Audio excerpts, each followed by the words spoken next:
Morning friends. ફરી પાછા આપણે આપણા 5 યુનિટ માટે આજે મળી ગયા છીએ. ગયા સેશનની અંદર આપણે જોયું હતું એને થોડુંક ફરીથી યાદ કરી લઈએ, પછી આપણે આપણો આગળનો પાઠ ચાલુ કરીશું. તો ગયા સેશનમાં આપણે યુનિટ 5 પ્લેઇંગ વિથ ફાયર નો અભ્યાસ કરતા હતા અને એમાં આપણે જોયું હતું કે દિવાળીની અંદર જે ફટાકડાઓ ફોડવામાં આવે છે એ ફટાકડા છે એ શું હોય છે અને એની અંદર શું ભરવામાં આવે છે. તો દિવાળી છે આપણા બધાનો ઇન્ડિયાની અંદર મોસ્ટ ફેવરિટ ફેસ્ટિવલ છે અને એ ફેસ્ટિવલની અંદર જે ફટાકડાઓ ફોડવાથી આપણને જે એક્સાઇટમેન્ટ મળે છે એટલું જ એક્સાઇટમેન્ટ આપણને અને એટલું જ રસપ્રદ એની પાછળ કામ કરતું વિજ્ઞાન છે. તો એની પાછળ જે વિજ્ઞાન કામ કરે છે રસાયણ વિજ્ઞાન અને ભૌતિક વિજ્ઞાન આ બંને કામ કરે છે અને એ જે વિજ્ઞાન છે એને પાયરોટેક્ટિક્સ કહેવાય છે. અને આ પાયરોટેક્ટિક્સની અંદર જે કંઈ પણ યુઝ થાય છે, આપણે જોયું તો પાયરોટેક્ટિક્સ શબ્દ છે એ ફાયર અને ટેકનિક એટલે ફાયર અને આગ આ બંને ગ્રીક શબ્દોમાંથી બની અને આ શબ્દ બન્યો છે પાયરોટેક્ટિક્સ. અને પાયરોટેક્ટિક્સમાં માત્ર ફટાકડાઓ જ નહીં પણ જે પણ સાધન છે કે જેની અંદર આ બ્લેક પાવડર યુઝ થાય છે અને એની પાછળનું વિજ્ઞાન જે સરખું કામ કરતું હોય એ બધા જ સાધનોને એટલે કે દીવાસળીથી લઈ અને સ્પેસ શટલમાં વપરાતા જે રોકેટ બૂસ્ટર છે એની અંદર એને પણ આ પાયરોટેક્ટિક્સના ડિવાઇસ કહેવામાં આવે છે. પછી વાત થઈ હતી એની શોધની.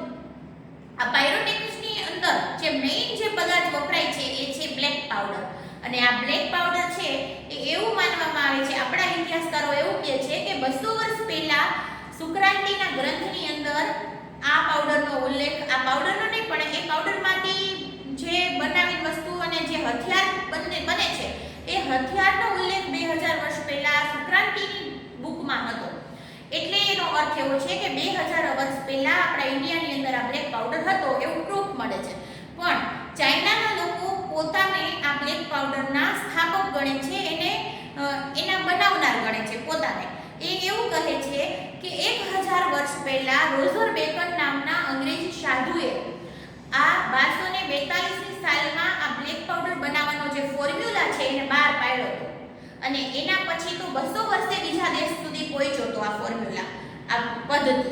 અને એટલા માટે અમે એના મૂળ સ્થાપક છીએ આવું ચાઇનાના લોકો માને છે. તો આવી રીતે આપણે આ બ્લેક પાવડરની શોધ વિશેની વાત કરી હતી. હવે આજે આ બ્લેક પાવડર છે એ કઈ રીતે બને છે, એની અંદર શું નાખવામાં આવે છે એની વાત કરવાની છે. તો 56મા પેજ નંબર ઉપર બીજા પેરેગ્રાફથી આપણે શરૂ કરશું. The basic formula of the black powder or gun powder. જો આ બ્લેક પાવડર અને ગન પાવડર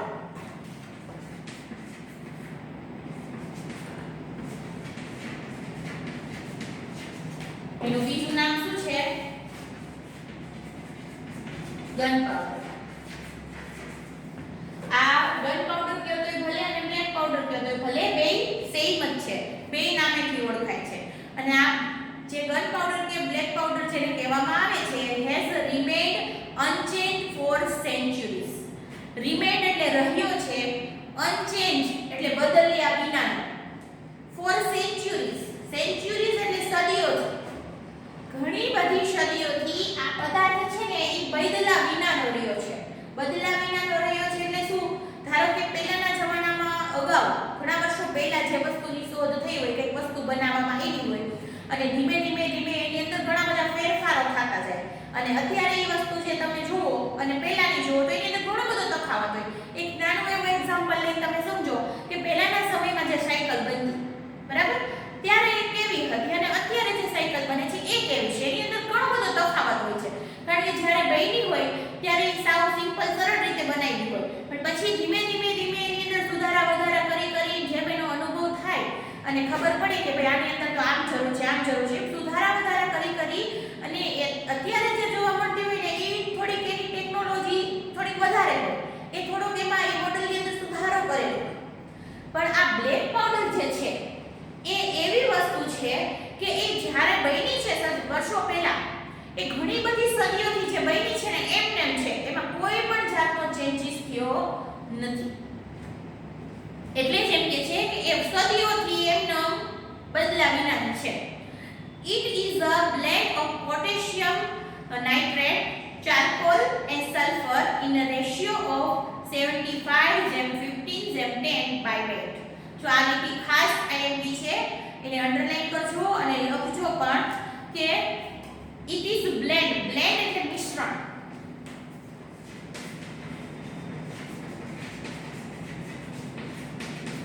મિશ્રણ છે શેનું મિશ્રણ છે તો પોટેશિયમ નાઇટ્રેટ, ચારકોલ અને સલ્ફર. આ જે તત્વો છે પોટેશિયમ નાઇટ્રેટ, બરાબર, તમે વિજ્ઞાન ભણો છો એટલે તમે આ બધાથી પરિચિત જ હશો, એટલે તમને નામ સાંભળેલા જ હશે, ખબર જ હશે. તો પોટેશિયમ નાઇટ્રેટ નામનું જે તત્વ છે, રસાયણ છે, એ આની અંદર 75% પ્રમાણમાં હોય છે, બરાબર. પછી ચારકોલ એટલે કોલસો, એ કેટલા પ્રમાણમાં હોય છે 15, અને આ સલ્ફર છે ને એ 10% હોય છે. એટલે કે ટોટલ જે 100% જે આ પદાર્થ બન્યો હોય એમાં 75 ભાગનું શું હોય, આ પોટેશિયમ નાઇટ્રેટ હોય, 15% ચારકોલ હોય અને 10% સલ્ફર હોય. એટલે જ આપણે એને 75:15:10 કીધું છે. જો આ ત્રણેય છે ને લાઈનમાં યાદ રાખવાનું, પોટેશિયમ નાઇટ્રેટ, ચારકોલ અને સલ્ફર, એનો રેશિયો કેટલો છે પ્રમાણ, તો 75:15:10. એટલે એનો અર્થ શું થાય, પહેલું નામ છે ને એનું પહેલા ટકા, એટલે પોટેશિયમના 75%, ચારકોલના 15% અને સલ્ફરના 10%. પછી આ નામ તમે આડાવડા કરી નાખો, રેશિયો આમ લખો તો પછી ઊંધું થઈ જાય. આ પહેલા લખીને કોઈ આના 75% થઈ જાય, ઈ એનું પ્રમાણ નથી. એટલે ખાસ જ્યારે તમે આ રેશિયો લખો અને આ રસાયણના નામ લખો ને ત્યારે આને ક્રમમાં જ લખવાનું છે, તો જ એનો રેશિયો બરાબર થશે. એટલે આ એક છે એને યાદ રાખવાનું. તો આ 75:15:10 પ્રમાણમાં આ ત્રણેય તત્વો હોય છે. એની અંદર સૌથી વધુ પ્રમાણમાં પોટેશિયમ નાઇટ્રેટ હોય, પછી એનાથી આ તો 75% છે એટલે પોણા ભાગનું તો એ છે. બાકીના 25%માં છે ને 15% જેટલો ચારકોલ હોય અને સલ્ફર 10% હોય. એટલે એવું કહી શકાય કે 25%માં આ બે એટલે ઓછા, આ બેનું પ્રમાણ કેવું હોય, ઓછું હોય, પણ મોટા ભાગનું સૌથી વધુ પ્રમાણ કેવું હોય, પોટેશિયમ નાઇટ્રેટનું હોય. બાય વેઇટ એટલે વજનમાં. એટલે જ્યારે આ બ્લેક કલરનું મિશ્રણ બનાવવામાં આવે છે, પાવડર બનાવવામાં આવે છે, એની અંદર આ ત્રણ તત્વો હોય અને એનું માપ આ પ્રમાણે હોય વજનમાં. It is almost the perfect combination as it is and no further improvements or alterations needs to be made. હવે અહીંયા જુઓ શું કીધું છે, it is almost perfect combination. આ છે ને ઓલમોસ્ટ પરફેક્ટ કોમ્બિનેશન જ છે, સંપૂર્ણ પૂરી રીતે સારી રીતે બનાવેલું જ કોમ્બિનેશન એટલે મિશ્રણ છે. કોમ્બિનેશનને આપણે બ્લેન્ડ પણ કહી શકાય, મિશ્રણ છે, બરાબર. આ બરાબર યોગ્ય મિશ્રણ જ છે અને એટલા માટે as it is and no further improvements, એમાં આગળ કોઈ ઇમ્પ્રુવમેન્ટ્સ કરવાની, એટલે કે આમાં આ માપમાં કે આને તત્વોની અંદર કઈ સુધારા વધારા કરવાની કોઈ ઇમ્પ્રુવમેન્ટ્સ કરવાની જરૂર નહોતી. આગળની સુધારા વધારા કરવાની કઈ જરૂર નહોતી પડી. અને અલ્ટરનેટિવ્સ એટલે નેશન્સ એટલે ઓપ્શન, એના વિકલ્પ. જો આ બે શબ્દ છે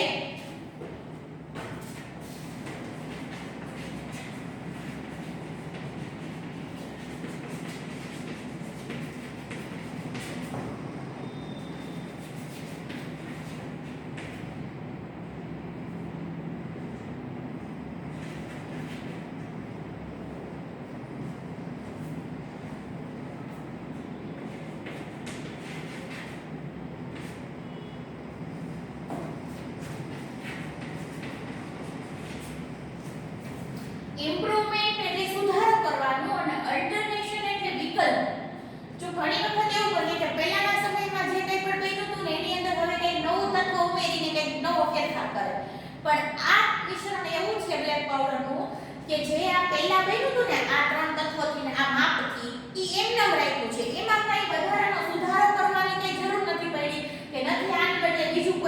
નાખવાની જરૂર પડી. તો એટલા માટે એમ કે છે કે એની જરૂર જ નહોતી, કારણ કે આ પોતાની રીતે જે બનેલું હતું એ પરફેક્ટ જ હતું, એમાં કંઈ સુધારો વધારો કરવાની જરૂર નહોતી. એટલે એની અંદર સદીઓથી એમનેમ છે, એની અંદર કોઈ પણ જાતનો સુધારો કે કોઈ પણ એની બદલે બીજું તત્વ અથવા એનો વિકલ્પ કોઈ બનાવ્યો નથી. એક્સપર્ટ સેઝ ધેટ, એક્સપર્ટ છે જે વિદ્વાનો છે આ વિભાગના વિજ્ઞાનના જેને આપણે કહીએ ને કે વૈજ્ઞાનિકો કે એ વિજ્ઞાનની અંદર નિષ્ણાતો હોય, એ નિષ્ણાતો છે એ એવું કહે છે કે this might be the only chemical product, આ માત્ર એક જ એવું કેમિકલ પ્રોડક્ટ હશે બ્લેક પાવડર કે જે still using the same age old proportions and manufacturing techniques, કે આ એક જ એવો પદાર્થ હશે કે જે પહેલા જે ટેકનિક થી બન્યો હતો, એટલે કે મેન્યુફેક્ચરિંગ ટેકનિક એટલે ઉત્પન્ન કરવાની રીત, જો એ બનાવવાની રીત, તો એ જે રીતે બનતો હતો એ રીત અને ઓલ્ડ પ્રપોર્શન્સ એટલે જેટલા પ્રમાણમાં જે વસ્તુથી બનતો હતો ને ઈ એકદમ સેમ છે જૂના જમાનાથી અત્યાર સુધી, કાંઈ પણ બદલ્યું નથી. આવો કદાચ આ એક જ એવો પદાર્થ હશે, કારણ કે અત્યારે જે પણ વસ્તુની શોધ થાય છે ને એમાં દિવસે ને દિવસે સમય જતાં કંઈક ને કંઈક સુધારા વધારા થાય, પણ વિદ્વાનોનું એવું માનવું છે કે આ એક જ કદાચ એવો પદાર્થ હશે અત્યારે સુધીમાં કે આ કેમિકલ પદાર્થ કે જેની અંદર છે ને કોઈ પણ જાતની એને બનાવવાની રીતમાં ફેરફાર નથી કરવામાં આવ્યો, કે એના માપમાં કે એના તત્વોની અંદર કોઈ પણ ફેરફાર ન કરવામાં આવ્યો હોય, કદાચ આ એવો એક જ હશે કેમિકલ પદાર્થ. However, with the development of modern chemistry, however એટલે જો કે development of modern chemistry, development એટલે વિકાસ, modern એટલે આધુનિક અને chemistry એટલે રસાયણ, આધુનિક રસાયણ શાસ્ત્રના વિકાસથી, કારણ કે પહેલા જે રસાયણ શાસ્ત્ર હતું એનાથી તો અત્યારે કેટલું ઘણા આગળ વધી ગયું છે રસાયણ શાસ્ત્ર, તો આ રસાયણ શાસ્ત્રનો જેમ વિકાસ થયો એમ વિકાસ થતાની સાથે light and colour effects have become common in firework. આ લાઇટ અને કલરની જે ઇફેક્ટ આવે છે ફટાકડાઓની અંદર, ફાયરવર્કની અંદર, એટલે કે એ અસર છે એ કોમન થઈ ગઈ છે અત્યારે, એટલે સામાન્ય થઈ ગઈ છે. એટલે પહેલાના સમયની અંદર જે ફટાકડા બનતા હતા અને અત્યારના સમયમાં જે ફટાકડા બને છે એની અંદર ઘણો બધો ડિફરન્સ છે, કે અવાજમાં ડિફરન્સ આવ્યો છે, એની અંદરથી ઉત્પન્ન થતા કલરમાં ડિફરન્સ આવ્યો છે. જો અત્યારે કેટલા કલરમાં ફટાકડાઓ ફૂટે ત્યારે અલગ અલગ કલરના પાવર નીકળે અને અલગ અલગ અવાજો ઉત્પન્ન થાય. કદાચ એવા શરૂઆતમાં પહેલાના સમયમાં વર્ષો પહેલા એવા ફટાકડા નહોતા બનતા, તો આપણને એમ થાય કે હમણાં જ કીધું કે ભાઈ કાંઈ ચેન્જીસ નથી થયો, તો આ કેમ ફટાકડાનો ચેન્જીસ? પણ એ ચેન્જીસ છે એ માત્ર એની અંદર થોડુંક એડ કરેલું છે, એનો મૂળ જે બેઝિક તત્વ છે બ્લેક પાવડર એની અંદર કોઈ ચેન્જ કરેલો નથી. પણ વિજ્ઞાનનો વિકાસ થયો, રસાયણ વિજ્ઞાનનો વિકાસ થયો, એના કારણે ફટાકડાની અંદર 100% કલર અને અવાજની અંદર ફેરફાર કરવામાં આવ્યો છે, એને ઉમેરવામાં આવ્યું છે એમાં, પણ એનું મૂળ તત્વ છે ને એની અંદર કોઈ ફેરફાર થયો નથી.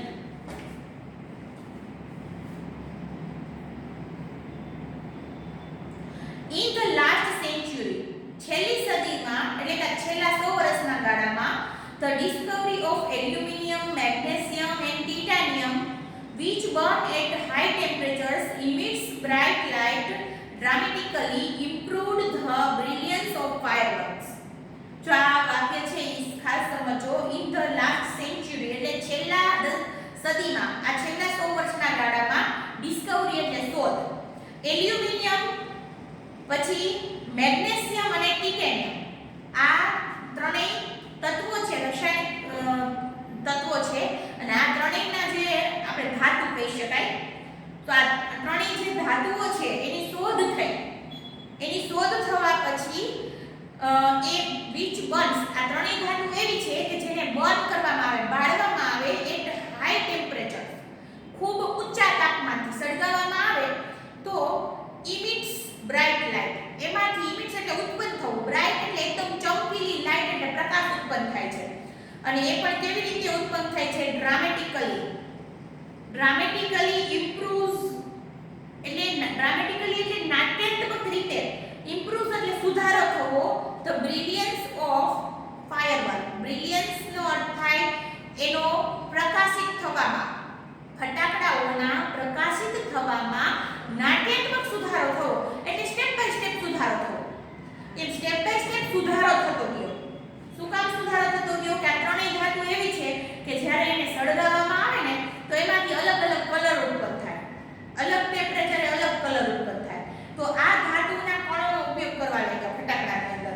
એ આ બ્લેક પાવડરની સાથે એડ કરવા લાગ્યા, જેના કારણે ફટાકડાઓની અંદર છે ને કલર ઉત્પન્ન થવા લાગ્યા અને અલગ અલગ તાપમાને અલગ અલગ કલર ઉત્પન્ન થવા લાગ્યા. તો આ રીતે એની અંદર એમને નાટ્યાત્મક રીતે સુધારો થયો, એટલે સ્ટેપ બાય સ્ટેપ થોડો સુધારો થતો ગયો. Similarly, colors too are a recent development. Similarly, એટલે આવી જ રીતે આ કલર છે, જે ફટાકડાઓની અંદર કલર અલગ અલગ છે, હમણાં જ મેં વાત કરી એમ કલર અલગ અલગ જે આવ્યા એ પણ એ રિસેન્ટ ડેવલપમેન્ટ જ છે, કે હમણાંનો ટૂંક સમયનું જ એ વિકાસ પામેલી ટેકનિક છે, છેલ્લા સદીની જ એમ કહી શકાય. તો આ છેલ્લી સદીથી જ આ બધું ડેવલપ થયું છે એની અંદર. અને the principal color emitters in pyrotechnics were identified after decades of research. So the principal color emitters, principal એટલે સિદ્ધાંત, color emitters એટલે કલર ઉત્પન્ન જે કરે છે એની પાછળનો જે સિદ્ધાંત છે એ પાયરોટેક્નિક્સ ની અંદર એ આઈડેન્ટિફાઈડ એટલે શોધવામાં આવ્યો છે આફ્ટર ડિકેડ્સ. ડિકેડ્સ એટલે દશકો. તો આ શબ્દને યાદ રાખજો.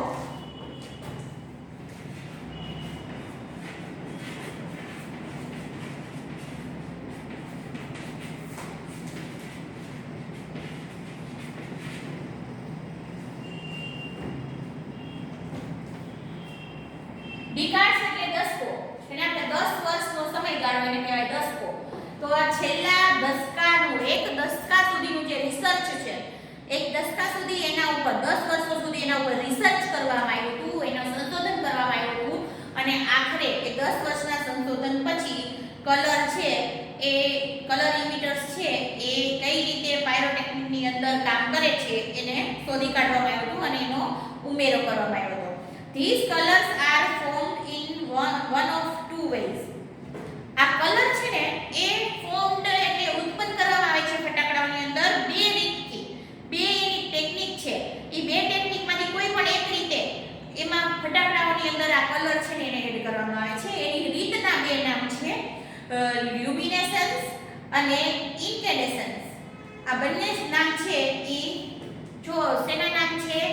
લાઇટ ઉત્પન્ન કરવાના જે રીત છે, પદ્ધતિ છે, કલર ઉત્પન્ન કરવાની, સોરી, એ કલર ઉત્પન્ન કરવાની ફટાકડાની અંદર જે પદ્ધતિ છે એના નામ છે.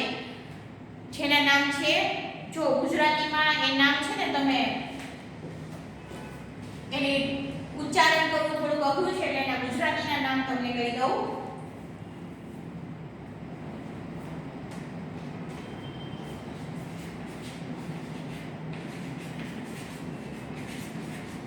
લ્યુમિનેસન્સ અને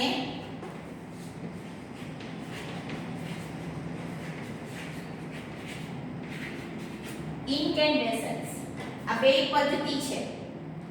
આ બંને પદ્ધતિથી કલર ઉત્પન્ન કરવામાં આવે છે ફટાકડાથી. હવે નેક્સ્ટ પેરેગ્રાફની અંદર આપણે એ સમજવાનું છે કે આ પદ્ધતિ છે તો આ પદ્ધતિમાં કઈ રીતે કલર ઉત્પન્ન થાય છે.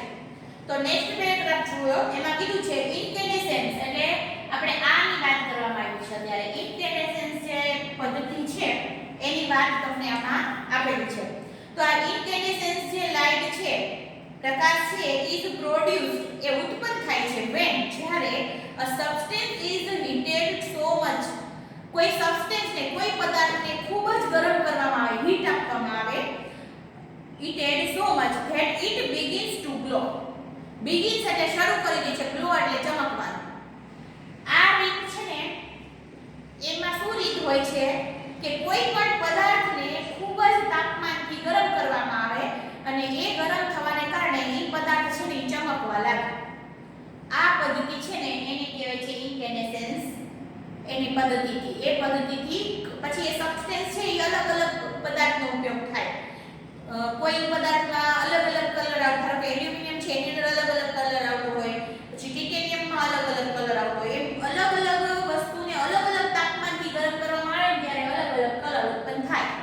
અને એ વસ્તુ છે ને ચમકવા લાગે.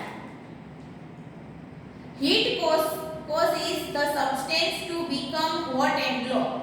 Heat છે જે ગરમી મળે છે પદાર્થને એ causes એટલે કારણ હોય છે substance ને became hot and glow, ગરમ થવાનું અને glow એટલે ચમકવાનું.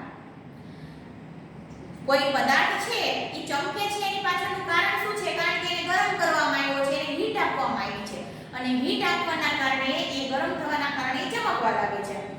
ઇન્ટિયલી એટલે શરૂઆત.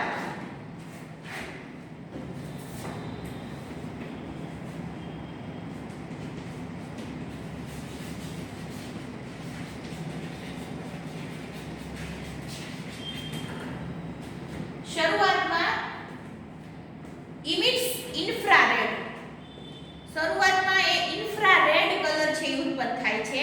then પછી ધીમે ધીમે એમાંથી રેડ થાય, ઓરેન્જ થાય, યલો થાય and white light as it becomes increasingly hotter.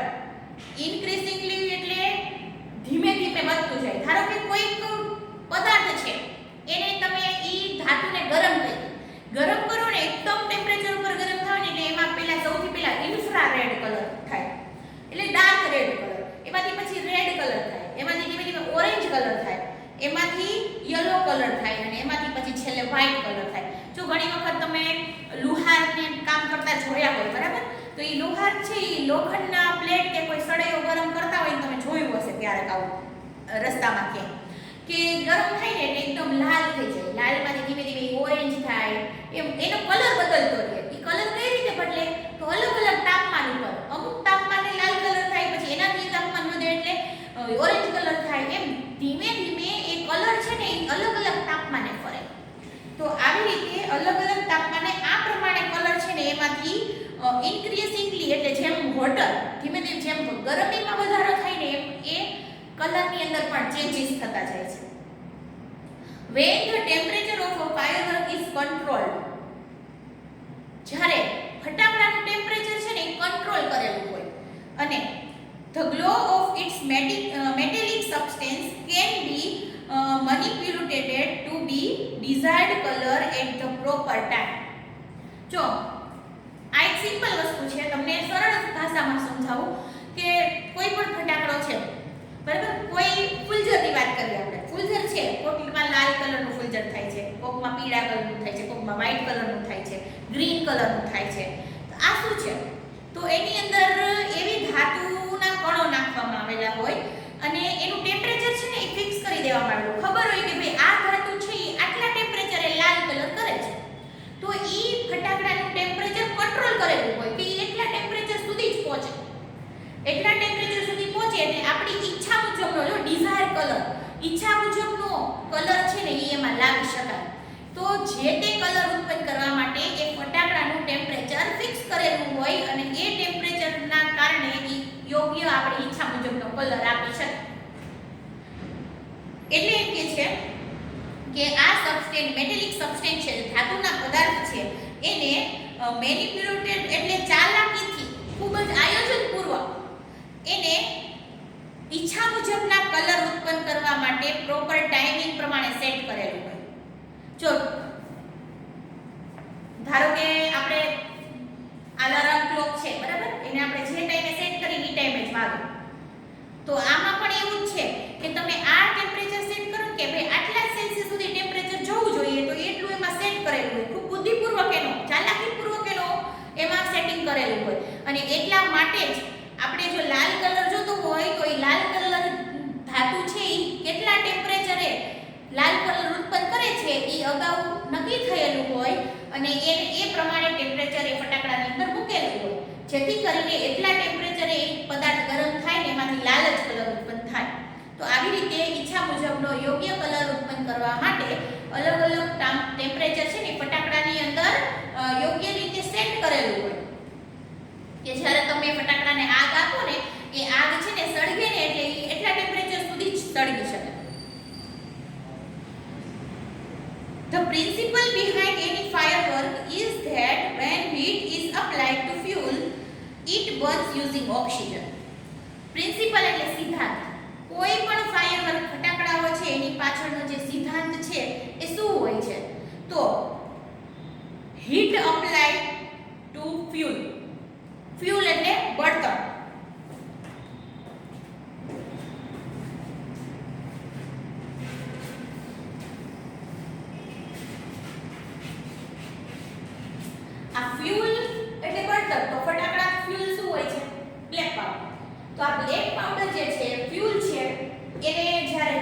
આપવામાં આવે, સળગાવવામાં આવે ત્યારે એ ઓક્સિજનનો હવામાંના ઓક્સિજનનો ઉપયોગ કરીને સળગવા લાગે. આ એનો સિદ્ધાંત છે, એની પાછળનું વિજ્ઞાન છે. કારણ કે આને ખબર જ છે કે કોઈ પણ વસ્તુને સળગવું હોય, આગ લાગે ત્યારે જ્યારે એને ઓક્સિજન મળે તો જ. એટલે ઓક્સિજનની મદદથી જ એ આગ છે એ સળગી શકે છે, લાગી શકે છે. એટલા માટે કોઈ પણ ફટાકડા પાછળનો મુખ્ય સિદ્ધાંત એ જ હોય છે કે એ જે પદાર્થ છે એની અંદર જે બ્લેક પાવડર છે એને ઓક્સિજન મળે અને હવામાંના ઓક્સિજનનો ઉપયોગ કરી અને એને હીટ આપવામાં આવે, એને ગરમી આપવામાં આવે ને એટલે સળગવા લાગે. આ એનો સિદ્ધાંત છે. આ પ્રિન્સિપલ છે ને એ પણ તમે ટીક કરી લેજો. એ પણ તમારે પરીક્ષામાં પૂછાય છે કે કોઈ પણ ફાયરવર્કનો પ્રિન્સિપલ શું હોય છે. તો આ એક લીટી તમારે ઓક્સિજન સુધી લખવાનું. However, because the fuel is packed tightly. However એટલે જો કે because એટલે કારણે fuel is packed tight. જો એક ફટાકડા હોય ને એની અંદર જે fuel હોય એનું બળતણ એટલે કે એનો બ્લેક પાવડર છે એ ટાઈટ ભરેલો હોય, એકદમ દબાવીને ભરેલો હોય અને એના કારણે to keep the heat, જ્યારે એને હીટ આપવામાં આવે in the burning takes place all of sudden. એની અંદરનો જે પદાર્થ છે ને એકદમ સડન અચાનક સળગવા લાગે છે એકદમ, અને it causes the characteristic loud noise. અને એના કારણે characteristics એટલે લાક્ષણિક લાઉડ નોઇઝ એટલે મોટો અવાજ ઉત્પન્ન થાય છે. જો એક કણનો ઝીણો જો એક દીવાસળીનો આપણે નાનું એવું સરળ એક્ઝામ્પલ લઈએ કે દીવાસળીને સળગાવો તો ઝીણો અવાજ આવે, તો એમાં કેટલો પાવડર વપરાયો હોય? થોડો, જરા પૂરતો પાવડર વપરાય. પણ આ પાવડરને એટલો ઝાઝા જથ્થામાં અને ખૂબ એકદમ ટાઈટથી જ્યારે ભરવામાં આવે અને પછી એને જ્યારે સળગાવવામાં આવે ને ત્યારે એક સાથે વિસ્ફોટક રીતે એ ફૂટે અને અવાજ પણ કેવો થાય? મોટો થાય. તો આ મોટો અવાજ છે એ કેવી રીતે ફટાકડામાંથી ઉત્પન્ન થાય છે? એ અવાજ એટલા માટે ઉત્પન્ન થાય છે કે એની અંદર જે ફ્યુઅલ ભરેલું હોય છે એને ખૂબ ટાઈટલી ભરેલું હોય છે અને પછી જ્યારે એને હીટ મળે એટલે એ અવાજ સાથે ફૂટે. The actual manufacturing process of firework is simple. Actual એટલે ખરેખર જે મેન્યુફેક્ચરિંગ એટલે ઉત્પન્ન કરવું, પ્રોસેસ એટલે પદ્ધતિ અને ફાયરવર્ક એટલે ફટાકડા. ફટાકડા બનાવવાની જે પદ્ધતિ છે ને એ સાવ સરળ છે. આમ જોઈએ ને તો ફટાકડા બનાવવામાં કોઈ જાતની કઈ વધારે કોઈ ટેકનિક નથી એવી અઘરી કે જે ન આવડે. એ સાવ સિમ્પલ ટેકનિક છે. The raw material required are fuel, binders, oxidizer and a few other materials. એનું જે રો મટીરીયલ કાચો માલ ફટાકડા બનાવવા માટેનો જે કાચો માલ છે એ આ પ્રમાણે હોય છે. તો ફ્યુલ એટલે તો એક તો મેઇન એનો પદાર્થ બ્લેક પાવડર, બીજું બાઇન્ડર્સ એટલે એને પેક કરવા માટે જે કંઈ પણ કાગળ કે એનો ઉપયોગ થતો હોય એ બાઇન્ડર્સ હોય, અને ઓક્સિડાઇઝર હોય એને ઓક્સિજન મળે ને એના માટે ઓક્સિડાઇઝર એમાં નાખેલું હોય ટુ મેક ઇટ બર્ન. જો કૌંસમાં લખ્યું છે એને બર્ન કરવા, સળગાવવા માટે, કારણ કે ઓક્સિજન વગર તો એ સળગી ના શકે. And a few other material, અને એના સિવાયનું બીજું થોડું ઘણું મટીરિયલ, અલગ અલગ ફટાકડામાં અલગ અલગ મટીરિયલ બીજું કાંઈ વાપરેલું હોય એમ થોડું ઘણું બીજું મટીરિયલ. બસ આટલી જ સામાન્ય વસ્તુઓની જરૂર પડે છે ફટાકડાના બનાવવા માટે. એટલે એનું રો મટીરિયલ આ છે. તમને પૂછવામાં આવે કે ફટાકડા બનાવવા માટેનું રો મટીરિયલ કયું હોય છે, તો આ ત્રણ વસ્તુ તમારે આ એક લાઈન છે એ લખવાની. The ingredients are ground. Ingredients એટલે જે પણ આ પદાર્થ છે બરાબર, એના બ્લેક પાવડરના ઇન્ગ્રેડિયન્ટ્સ છે ને, અને એની સાથે આપણે વાત થઈ હમણાં કે ધાતુઓના કણ નાખવામાં આવે છે કલર ઉત્પન્ન કરવા માટે અલગ અલગ. તો આ જે મટીરિયલ છે, જેના પદાર્થ છે એને પહેલા છે ને ગ્રાઇન્ડ કરવામાં આવે, એટલે કે ગ્રાઉન્ડ એટલે દળી નાખવું. એને દળી નાખવામાં આવે અને યોગ્ય રીતે મિક્સ કરવામાં આવે, એટલે એકદમ પાવડર ફોર્મમાં બનાવવામાં આવે અને પછી એને બરાબર મિશ્રણ કરી દેવામાં આવે. અને પછી the mixture is pushed through a machine. પછી મિશ્રણને, પાવડરના મિશ્રણને મશીનમાંથી પસાર કરવામાં આવે અને એ પસાર જ્યારે થાય ત્યારે from which it comes out as long roll and strips. અને જ્યારે મશીનમાંથી એકદમ દબાવવામાં આવે મશીનથી, અને દબાવીને જ્યારે બહાર નીકળે ને ત્યારે કાં તો એ રોલ શેપમાં હોય, એટલે કે ગોળ રોલના શેપમાં હોય પાવડર, અથવા તો એ સ્ટ્રીપ એટલે પટ્ટીના શેપ. અહીંયા સ્ટ્રીપ એટલે પટ્ટી.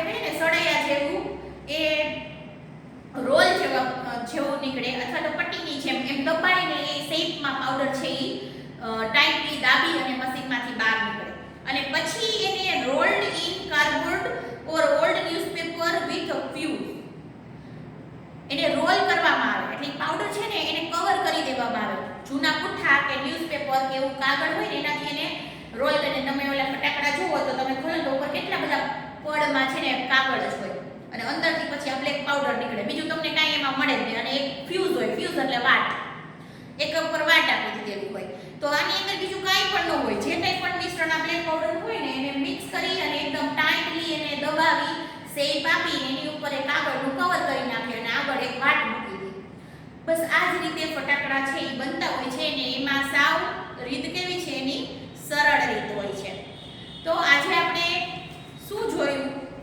એનો ફરીવાર એકવાર ટૂંકમાં જોઈ લઈએ તો આજે સૌથી પહેલા આપણે આ બ્લેક પાવડર છે એની અંદર શું હોય છે અને પ્રમાણ કેટલું હોય છે એ જોયું ત્યાર પછી એ 10 દસકાથી જે કંઈ પણ એની અંદર લાઇટની અંદર આ બે પદ્ધતિઓથી જે ફેરફાર થયા છે એ ફેરફાર કઈ રીતે થાય છે એ જોયું એ ફાયર પાછળનો જે સિદ્ધાંત છે એ કયા સિદ્ધાંતથી કામ કરે છે એ જોયું અને છેલ્લે ફટાકડામાં કયું રો મટીરીયલ વપરાય છે અને ફટાકડાઓ કઈ રીતે બને છે એની પદ્ધતિ કઈ હોય છે એ જોયું તો આજે આપણે આટલું રાખીશું આગળનો પાઠ છે એ આપણે આવતા સેશનમાં પૂરો કરશું આજે પણ જે કંઈ સ્પેલિંગ લખવાના હતા એ બાકી હોય એ લખી નાખજો અને આ પાઠમાં આટલું છે આજે ચલાવેલું એને ફરી વખત વાંચજો થેન્ક યુ